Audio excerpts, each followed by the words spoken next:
Hi, I am Dr. Kim Sage. Welcome to my YouTube channel. I'm a licensed clinical psychologist, and this channel is really all about childhood and attachment and healing, and just hopefully helping you understand where you came from and how and where and what to do to get to where you want to go in your life and relationships. If you're new here, please consider subscribing and joining this, as I say, little growing community. I am truly glad that you found your way here. And this is a really important video for me as someone who talks a lot about this disorder and narcissism and how all of that can play out, especially in our childhoods, if our parents struggled with these types of disorders. So today we're going to talk about what really is borderline personality disorder. Could my parent have it, and what might it look like? Now, I've made other videos on the different types of BPD and different groupings. I would encourage you to check those videos out. But I truly believe in my heart that this disorder is widely misdiagnosed and dismissed and not really understood. And I think that because of the relationship between trauma and childhood being so pervasive, and historical types of parenting that we, generational types of parenting or lack of parenting in many regards, and the possible genetic links to this disorder, I just think that it happens a lot more than we realize, and that many people are walking around going, well, my parent is not that thing like narcissistic, or they're not this thing, but I don't really know how to explain and put into words the complicated nature of my parent and my relationship. And I think this is very, very, very common and true. So I just wanted to do a video kind of just, going through how we diagnose borderline, and I'll quickly touch upon sort of the different types and presentations. But what I want you to really understand is there is a wide and vast spectrum of how this disorder may present. Now, as I said, as well as a trauma component, we know that at least 20% or so of people who have this disorder do not at least identify, let's say, a trauma or a childhood or relational trauma. And so I do think that it also happens, this disorder, in men, but that we have sort of genderized these symptoms, and so we don't tend to talk about what it looks like in men, though the research does support that it's likely that men have just as a good a chance of suffering as women, or people who identify as male or female, or however they identify, that whoever you are, there's a good chance, regardless of sort of who you are, where you came from, or regardless of where you live or your story or your economic status, that you could have this disorder. The research tends to support that people who identify as male historically are more likely to be diagnosed when they have been incarcerated. They tend to have more aggressive antisocial components and more substance abuse. And when we talk about this disorder, it'll make a little more sense to you, possibly too, as to why, but I will come back to that. So in terms of the DSM-5, which is what we have to diagnose mental disorders, it is far from perfect, but it is what we have. And as I talk about in the two courses, actually 3 courses, one is a free course, the other 2 are about helping you deal with your inner child and inner adult and to heal that, and that is called Remothered. And then really what I'm going to talk about today is from my course, which identifies the real differences and similarities and describes both borderline and narcissism as they're found often in parents who struggled, who were often untreated. So this is a course called Healing and Dealing with Your Borderline and or Narcissistic Parents, and it's about everything from explaining it to understanding you and validating you, even to getting into your relationships with those parents today and sort of what your options might be, boundaries, identity for yourself, everything. And that the courses also include affirmations, meditations, journal work, exercises, videos upon videos, you name it. All right, so when we're talking about borderline, though, we have to have at least 9 potential criteria that we're going to look at, and 5 of those must be met for a diagnosis to be made. And as with all PDs, usually the appearance of this thing starts to occur, at least, and show itself in adolescence. Although historically we have not wanted to diagnose something like borderline in the teenage years because the teenage years are often fraught with a lot of emotionality and difficulty. But I will say that my tendency is to hold back on that, but I do not specialize in treating the highly clinical treatment program types of borderline where I'm exposed to a lot of adolescents. I have worked with parents and partners of those who were borderline. I have worked with a lot of adult children specifically who appear to have parents with this disorder.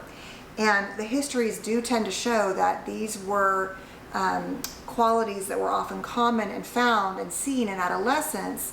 So the personality disorder was there long before we knew what it was. And for many people, it's been misdiagnosed and overtreated or undertreated and those types of things. But as I said, we have to have 9 criteria that we are going to look at, 5 of which we must say yes to make a diagnosis. So it's a pervasive pattern, meaning that, like I said, it's often been found as we look back for a very long time. It's not like a here today, gone tomorrow disorder. And we really see it show up as this pervasive pattern in our interpersonal relationships, the person's self-image, and marked impulsivity and affect impacted in terms of their mood, beginning by as early as early adulthood at kind of the latest, and present in a variety of contexts. So it's happening in lots of places. Like, in other words, it doesn't just happen at mom's house or dad's house or at work. They might be able to contain the way they respond in those environments. They might be more triggered in those environments, but it's like the skin that covers their body. It's who they are. Now, this disorder, though, can actually be treated, and unlike ever before, there are lots of treatments, and we'll talk about those in another video. But just quickly, we have DBT, which is dialectical behavior therapy, schema therapy, mentalization-based treatments, and systems and transference-based treatments. So I want to say that even if it is your skin, don't let that be discouraging. If you are aware and seeking treatment, it is possible to do a lot of work on helping you manage something like this if that's where you struggle. But what I want to do is kind of give you the lens of what it looks like if you are the adult or teenager or young person, child of a parent like this too, so that you can understand what it might look like and validate your story as well. Before I go into this, I will say that if you have had a very strong, dependent at times, very independent, very love-hate driven relationship with a parent your entire life, but especially as you got older and began to push back, and a lot of instability. It's sort of a consistency or a stable instability in the relationship, especially around the relationship part, the mood part, and the emotion part. Especially in those areas, there's a very good chance your parent may have suffered, or you do, or someone you love with this disorder. So we have the pervasive pattern present in all of those areas I discussed. And the first criteria is that you will see or notice in some fashion efforts to avoid real or imagined abandonment. That is the core often of borderline, such as rapidly initiating a physical or emotional relationship very quickly and then quickly cutting people off, or because they're afraid they're going to be abandoned. But really the core of that is you're going to leave me, okay? Number 2, a pattern of unstable and intense relationships with family, friends, and loved ones, often swinging from extreme closeness to extreme dislike or hate or anger. And that is very common. We often call it splitting in both borderline and narcissism, where there's this pattern of, especially in borderline, idealization, you're the best therapist, you're the best person ever, and devaluation. You don't know anything, why am I seeing you, things like that. Or in a relationship, you're the best partner ever, you're the worst partner, and that can really flip-flop back and forth. Number 3, identity disturbance, marked and persistent unstable sense of self or self-image. So with some people who have this disorder, they're often, now I'm going to be this thing and now I'm going to be that thing. And there's always this, shifting sense of stability in terms of sense of self, which is actually not the case for narcissism. You actually see a much more cohesive, stable sense of self. Impulsivity in at least 2 areas that are potentially damaging. Things like spending sprees, unsafe intimacy, substance abuse, reckless driving, binge disorders, shoplifting, anything like that. Recurrent suicidal behavior, gestures or threats, or self-harm behavior. So anything that could be potentially harmful to the self in some way. We also know that this disorder can have a pretty high attempt and success rate in terms of unaliving yourself or themselves, and so that can be very risky. You can see a lot of threats to do that and a lot of, unfortunately, successes to do that. Affective instability due to marked reactivity of mood.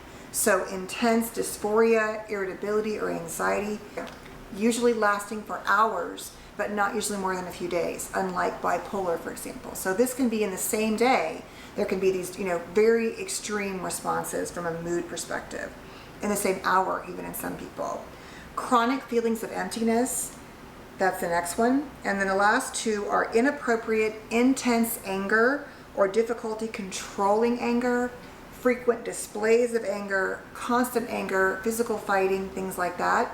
So rage can be a real issue in most of the presentations for borderline, although you can also see a more quiet, internalized, depressive type rage that you may not see, for example, if you work with someone like this, because they're really putting that on themselves.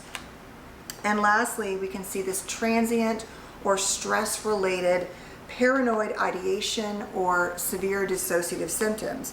So feeling cut off from themselves, from reality.